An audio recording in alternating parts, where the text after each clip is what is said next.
하나님 말씀 보겠습니다. 창세기 35장 1절입니다.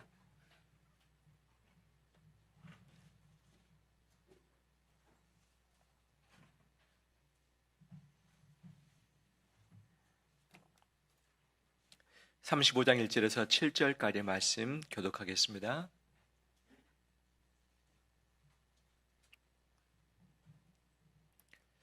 하나님이 야곱에게 이르시되 일어나 베들로 올라가서 거기 거주하며 내가 내 형 에서의 낯을 피하여 도망하던 때에 내게 나타났던 하나님께 거기서 제단을 쌓으라 하신지라.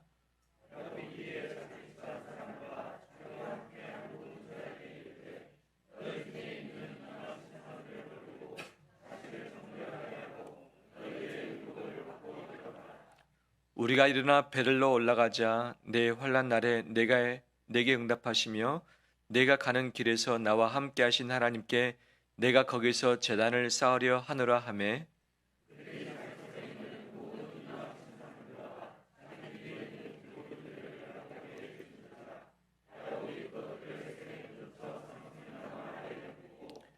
그들이 떠났으나 하나님이 그 사면 고을들로 크게 두려워하게 하셨으므로 야곱의 아들들을 추격하는 자가 없었더라.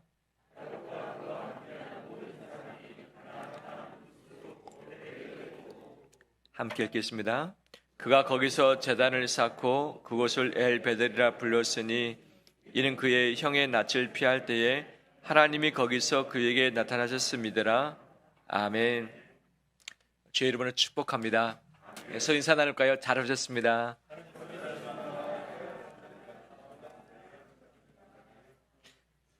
한 주간 동안 여러 가지 일들이 있으셨죠.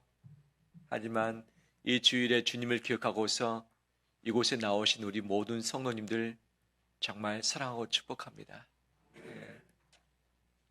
우리 인생 여정 가운데 실패했을 때가 분명히 있지요. 큰 코 다칠 때가 있습니다. 바로 그곳과 연관된 장소가 있죠. 잘해보려고 애를 썼지만 모든 것을 다 정리하고 문 닫을 수밖에 없을 때, 살아보려고 애를 썼지만 그 집을 비워주고 이사를 나와야 되는데, 이사를 가야 되는데 어디로 가야 되는지 마련되지 않을 때 얼마나 참 마음이 힘들었습니까?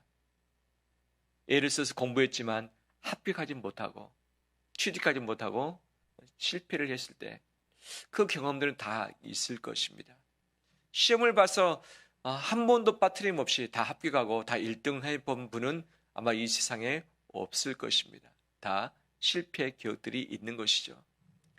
그것들을 생각할 때 마음이 쉽지 않고 그 시간 그 장소를 피했으면 좋겠다고 하는 이 마음은 있는 것 아니겠습니까?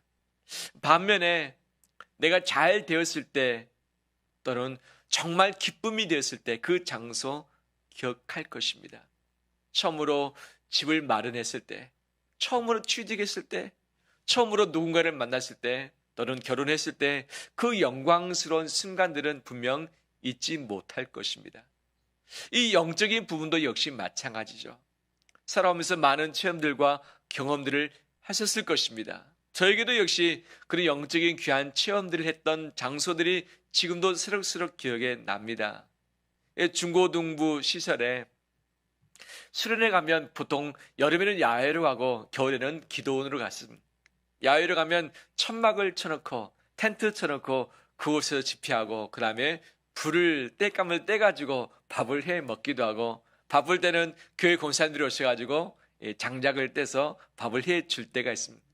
그때 무엇을 먹든지 메뉴는 기억 안 나지만 정말 꿀맛 그 자체였던 것이죠. 그 다음에 더우면 그 물가에 가서 수영하고 또 와서 또 집회하고 또 밥해 먹고, 그때가 아직도 기억에 납니다. 또 겨울에는 기도원에 올라갔죠. 기도원에서 밤새도록 기도하고 찬양하면서 울부짖었던 바로 그런 때, 또 그곳에서 여러 가지 체험을 하면서 하나님이 살아계시고 함께 계시구나 라는 것들을 경험을 했을 때가 분명히 있지요. 우리 교회 역시 7년 전에 이곳을 준비하고 아직 이 공사를 하기 전에 이 빈 터전에 와서 성도들이 둥그렇게 둘러서 함께 찬양하면서 기도했던 그때가 아직도 기억이 납니다. 주일 오후에 왔을 때 옥상에 올라가서 함께 오후 예배를 드렸던 그때가 아직도 기억이 납니다. 그 자체가 감격이었죠. 감격이었죠. 우리 모두에게도 하나님을 깊이 만났던 장소가 분명히 있을 것입니다. 저 역시 20살 때 하나님을 깊이 경험한 바로 그 기도는 잊지 못하고 있습니다. 통신기도원 뒷뜰에 있는 곳에 가서 하나님께 기도할 때에 저를 깊이 만나셨고 마음속에 있는 응어리와 상처를 다 뽑아내시고서 그 부분을 그 하나님의 사랑으로 치료를 해주셨습니다. 하나님께서 있는 모습 그대로 기뻐하시고 저를 꽉 안아주시는 경험이 그 순간에 있었던 것이죠. 저는 그때 하나님이 하나님 아버지가 아니라 아빠 하나님이라는 것을 그때 처음으로 알게 되었고 그 이후에 하나님과 친밀함의 수준은 그 전과는 완전히 달라지기도 했던 것이죠. 그 동산을 내려올 때 제 발이 땅에 닿지 않는 것처럼 느껴졌습니다. 마치 구름 위를 걷는 것처럼 제 몸이 가벼워졌고 이 주변의 새소리가 정말 하나님을 찬양하고 저를 격려하는 그런 노랫소리를 막 들려오기 시작하고 그때 바람이 불었는데 이 바람이 얼마나 행복하든지 그 순간은 잊지 못합니다. 우리 모두에게도 다 그런 적 있지 않습니까? 하나님을 깊이 만났던 때 그 은혜의 강수에 젖어져서 크게 위로를 받았을 때 치료받았을 때 있을 것입니다. 오늘 본문에는 야곱이 그런 장소를 다시 찾게 되는 일이 있게 되어진 것이죠. 야곱은 참으로 이 부자로 태어나긴 했지만 어려움을 많이 겪었던 인물이었습니다. 그가 욕심부리자 집에서부터 도망 나올 수밖에 없었습니다. 에삼촌 집에서도 많은 재산을 얻었지만 에삼촌의 견제를 받을 수밖에 없어서 도망 나왔습니다. 형 에서와 만나기 전에도 그 마음이 힘들어서 죽을 것 같아서 정말 야복강가에서 밤새도록 씨름했던 내용도 있는 것 아니겠어요? 세겜 땅에 와서 정착하려고 했지만 문제가 터졌습니다. 이제 살 수 없는 지경이 됐습니다. 어찌할 바를 알지 몰라 할 바로 그때에 하나님은 야곱에게 찾아오셨습니다. 나타나셨습니다. 그리고 말씀하셨습니다. 야곱아, 너 이곳에 머물지 말고 베델로 올라가라. 너 그곳에서 나를 만나지 아니했느냐? 나에게 와서 제사한다고 하지 않았느냐? 왜 그거 잊어버리고 있느냐? 다시 베델로 올라와라. 내가 너와 대면하길 원한다 라고 말씀을 하시는 것이죠. 위기를 겪었습니다. 어찌할 바를 알지 못합니다. 세겜에 있는 남자를 다 죽였기 때문에 그 주변에 있는 사람들이 이 야곱의 아들들을 다 죽이려고 아마 마음을 먹고 있는 것 같았습니다. 야곱이 이러지도 못하고 저러지도 못하고 자식들은 아버지는 내 누이가 욕을 당할 때 무엇을 했느냐고 묻고 있는데 아들들에게도 대답할 말이 없었던 것이죠. 오직 그때 하나님이 야곱에게 나타나시사 야곱이 무엇을 해야 되는지 어느 곳을 향해서 가야 되는지를 분명 지시를 하셨던 것이죠. 근데 이 세겜 땅의 위기 때뿐만 아니라 집을 떠나서 저 멀리 바단 나람으로 가는 도중에서도 하나님은 그에게 나타나셨습니다. 에삼촌이 그를 죽이겠다고 쫓아왔을 때도 하나님은 나타나셨습니다. 형 에서를 만나기 직전에도 하나님은 나타나시사 그를 만나주셨습니다. 그의 노년에 이제 살만하다라고 했는데 기근 때문에 가뭄 때문에 먹을 것이 없었습니다. 어쩔 수 없이 이집트 애굽을 향해서 갈 수밖에 없었습니다. 마지막 브엘세바 남단 끝에서 하나님께 제사를 드리고서 가려고 했을 때 그 밤에 하나님은 또 나타나셨습니다. 야곱아, 두려워하지 말라. 내가 너와 함께하마. 너 민족이 돼서 이 땅으로 올라오게 될 것이다. 내가 너와 내 자손에게 축복하겠다라고 마지막 또 야곱에게 그렇게 나타나시사 말씀하셨던 것이죠. 위기의 순간마다 인생 전환기 때마다 하나님은 야곱을 홀로 두지 않으시고 나타나시사 야곱에게 말씀하셨습니다. 무엇을 해야 되는지 어느 길로 가야 되는지를 하나님은 분명하게 이끌어 주셨습니다. 그 하나님이 우리의 하나님이십니다. 하나님은 절대 나를 홀로 두지 아니하십니다. 위기 가운데 있을 때에 분명 나에게 찾아오시사 나에게 말씀하시는 분이십니다. 그 위로가 은혜가 우리 가운데 있길 간절히 소망합니다. 2022년을 마무리하는 단계에 있습니다. 다음 주에 마지막 주일입니다. 하나님께서 우리 인생을 다시 정리하게 하시고 새로운 출발하시도록 우리 가운데 인재 있길 주의 이름으로 축원합니다.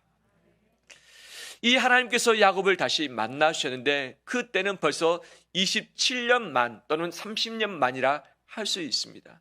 언제 돌아오는지 알 수 없었지만 야곱은 이 베델로 다시 오게 하시면 제가 하나님께 제단을 쌓고 이곳을 하나님의 집 되게 하겠습니다라고 소원 기도까지 했지만 베델로 올라오지 않고 살기 좋아 보이는 세겜 땅에 정착을 해버렸던 것이죠. 이 베델은 야곱이 하나님을 처음 만났던 장소입니다. 하나님의 음성을 처음 들었던 곳이기도 하죠. 하나님의 축복을 처음 받았던 곳이기도 합니다. 그런데 바로 그때는 위기의 때였습니다. 인생이 자꾸 끊어져서 바닥을 칠 그때였던 것이죠. 하나님을 처음 만났던 그 첫사랑의 순간이 있었던 곳이 베델이었습니다. 이제는 가나안으로 돌아왔습니다. 27년 또는 30년 만에 다시 베델로 올라가서 하나님께 제단을 쌓았습니다. 하나님이 그에게 나타나셨습니다. 야곱아, 내가 너를 다시 축복하마. 너와 내 자손을 내가 축복하마. 이 가나안 땅을 바로 너와 내 자손에게 다 주마라고 하면서 다시금 야곱을 꼭 보듬어주시고 흐트러졌던 야곱을 바로 견고하게 세우셨던 것이죠. 우리 인생 여정 가운데서도 영적인 베델들이 있을 것입니다. 주님을 처음 만났던 그 순간, 하나님의 살아계 계심을 처음 경험했던 그때가, 그 장소가 다 있을 것입니다. 하나님은 그곳으로 나오길 원하시고 그 순간을 다시 경험하길 간절히 바라고 계십니다. 혹시 그것이 없다면 깊은 하나님과의 만남을 하나님께서 지금도 기다리고 계실 줄 믿습니다. 우리 영적인 베델을 다시 찾길 바랍니다. 그 베델은 여러 가지 특징이 있지만 그 중 하나가 뭐냐면 하나님께 기도하며 하나님께 제사를 드렸던 예배의 장소이기도 했죠. 근데 하나님께서 나타나시사 이 야곱을 꽉 붙잡아 주시고 인생 전환기 때 그가 흐트러지지 아니하도록 그를 강권하게 붙들으셨던 곳이 어디냐? 몇 군데 됩니다. 근데 그 몇 군데가 바로 베델이었고 길르엣 미스바였고 세겜이었고 그다음 베델이었고 브엘세바였던 것이죠. 근데 이것들의 공통적인 특징이 있습니다. 뭐냐? 하나님께 제사를 드렸던 곳이죠. 인생 전환기, 인생을 다시 영적으로 점프했던 곳이 제사를 다시 드렸던 곳, 하나님을 다시 만나 뵙고 그분을 집중했던 곳이 인생의 새로운 출발점이 되었던 것이죠. 우리 역시 하나님을 예배하는 장소가 있을 터인데 그곳이 매 주마다, 매 해마다 또는 인생의 기점마다 새로운 출발을 하게 되는 장소가 될 것입니다. 영적인 베델을 놓치지 않길 바랍니다. 꼭 붙들길 바랍니다. 과거 여러 장소에 있었겠지만 지금 현재 우리에게 허락하신 영적인 베델은 주님의 길 교회 예배당인 줄 믿습니다. 이곳은 하나님이 예비하신 처소입니다. 할렐루야. 우리 교회만 있는 장소는 아닙니다. 이 건물에 가게도 있고 학원들도 있고 뭐 치과도 있고 다 하는 것 아니겠어요? 그렇지만 이곳은 하나님이 구별해서 우리에게 주신 선물입니다. 이곳에 올 때마다 하나님의 임재가 있길 바라고 주의 회복하심이 있길 바랍니다. 매주마다 이것이 느껴지지 않겠지만 이슬 비에 옷이 젖는 것처럼 예수 그리스도의 은혜가 우리 가운데 임할 것입니다. 하나님께 드리는 예배는 공짜가 없습니다. 하나님이 아십니다. 보십니다. 하나님께서 친히 응답하십니다. 하나님과 만남의 장소, 응답의 장소, 그 다음에 축복받는 장소, 그곳은 예배의 장소였습니다. 우리 주님의 길교회 예배당이 그런 장소 이미 된 줄 믿습니다. 앞으로 우리의 삶의 여정 가운데 그런 장소로 계속해서 준비되어지길 주의 이름으로 축원합니다. 그런데 그 베델로 올라가기 전에 야곱은 결단 한 가지를 합니다. 이것은 하나님이 말씀하시지는 않았습니다. 그냥 베델로 올라가라라고 말씀하셨을 뿐이지 다른 것은 추가로 언급을 하지 않으셨습니다. 그런데 야곱은 올라가기 전에 돌아보니까 뭔가를 결단해야 될 필요성을 느꼈습니다. 무엇을 결단했는가? 2절 말씀에 이렇게 온 가족에게 선언을 했습니다. 야곱이 이에 자기 집안 사람과 자기와 함께한 모든 자에게 이르되 너희 중에 있는 무엇을 버리고 이방 신상들을 버리고 자신을 정결하게 하고 너희의 무엇을 바꾸어 입으라? 의복을 바꾸어 입으라. 우리가 일어나 베들로 올라가자 말씀하시는 것이죠. 베들로 올라가는데 그냥 올라가는 것이 아니죠. 청산할 것 청산하고 결단할 것 결단하고 정리할 것을 정리하자고 야곱이 선언하고 있습니다. 삼촌 집에서 도망 나올 때에 가장 사랑했던 아내는 라헬이었습니다. 근데 그 라헬이 무엇을 하나 숨겨왔습니다. 그것은 드라빔이었습니다. 이방 신상이었죠. 이방 신상. 신의 모양을 한 그 도구였던 것이죠. 사랑했던 라헬이 그 정도였으면 다른 아내들은 어떠했겠습니까? 나 자식들은 어떠했겠습니까? 분명 하나님을 섬긴다고 했지만 하나님 외에 다른 것들로 같이 겸해서 섬기는 일들이 분명 있었겠다고 추정할 수 있는 것이죠. 세겜 땅은 어떤 곳이었습니까? 하나님을 모르는 자들이 가득했던 곳입니다. 무역이 성행했던 곳입니다. 그다음에 우상을 섬기는 곳이기도 했었습니다. 이 조카, 아브라함의 조카는 롯입니다. 롯이 선택했던 땅은 소돔과 고모라 지역이었습니다. 그곳에 많은 죄악이 있었죠. 하나님이 불을 내리시사 심판하지 않을 수 없는 곳이었던 것이죠. 그중 하나가 무엇입니까? 성적인 문란함이 그곳에 가득했었던 것이죠.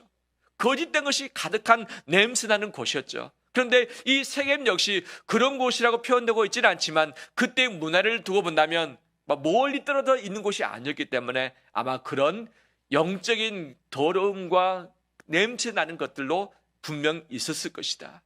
7년 또는 10년 동안에 야곱과 자녀들이 그곳에 머물면서 그 문화에 젖어들었을 것이다.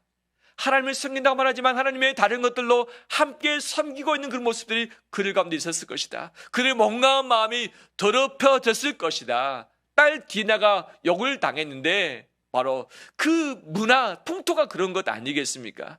바로 말할 수 없는, 표현할 수 없는 그것들이 이미 몸에 젖어 있어서 몸과 마음이 다 냄새나고 더럽혀졌을 것이다.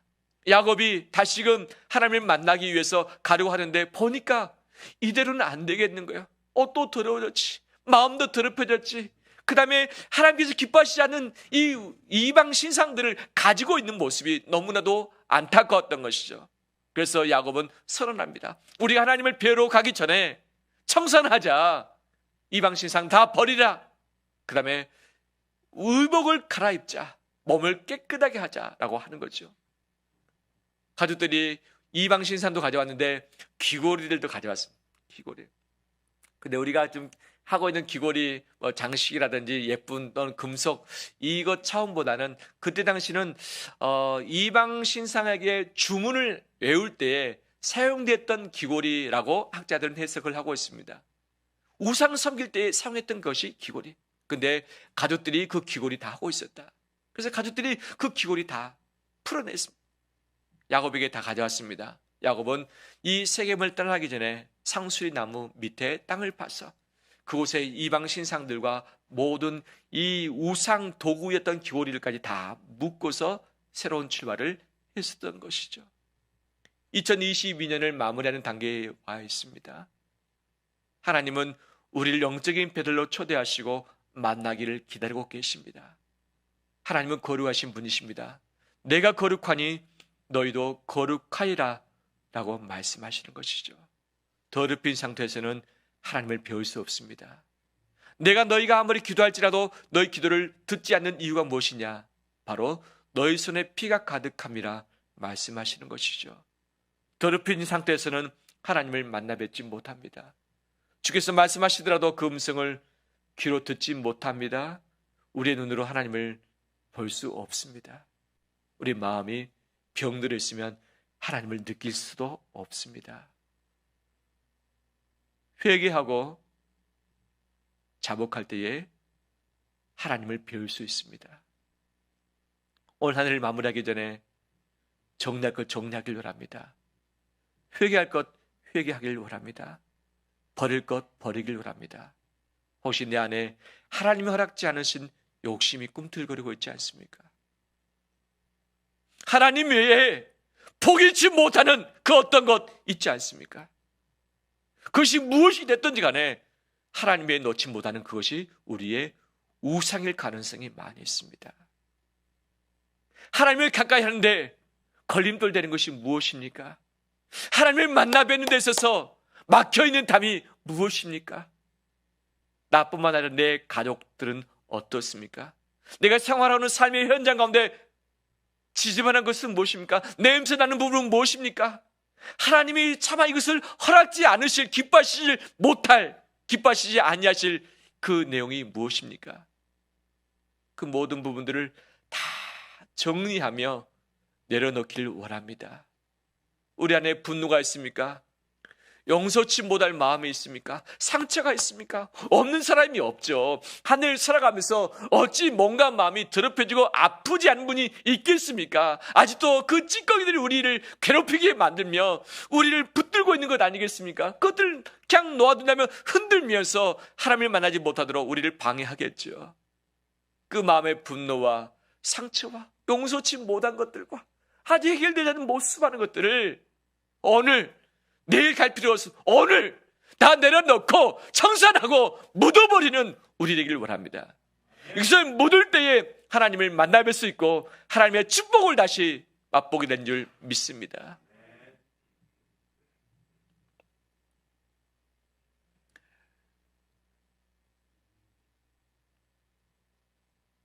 이것을 설교로만 받지 않기를 원합니다. 순종하는 자에게 하나님의 역사가 있습니다. 하나님의 기적이 임합니다. 하나님이 새롭게 역사하심을 맛보게 될 것입니다. 정말 말씀을 들을 때에 우리 안에 생각났던 부분들, 찔렸던 부분들이 있을 것입니다. 오늘 정리합시다. 오늘 과감히 정리합시다. 새로운 삶을 결단합시다. 세상에 줄 수 없는 축복이 하나님께로부터 임할 것입니다. 내 앞에서 사라진 것 때문에 손해날 수 있을 것입니다. 하지만 하나님이 예비하신 여호와 일의 역사를 경험하게 될 것입니다. 다시 하나님 앞에 청결함으로, 성결함으로, 순결함으로, 거룩함으로 서서 하나님의 귀한 임재의 역사를 맛보며 나가는 우리 되시길 주의 이름으로 축원합니다.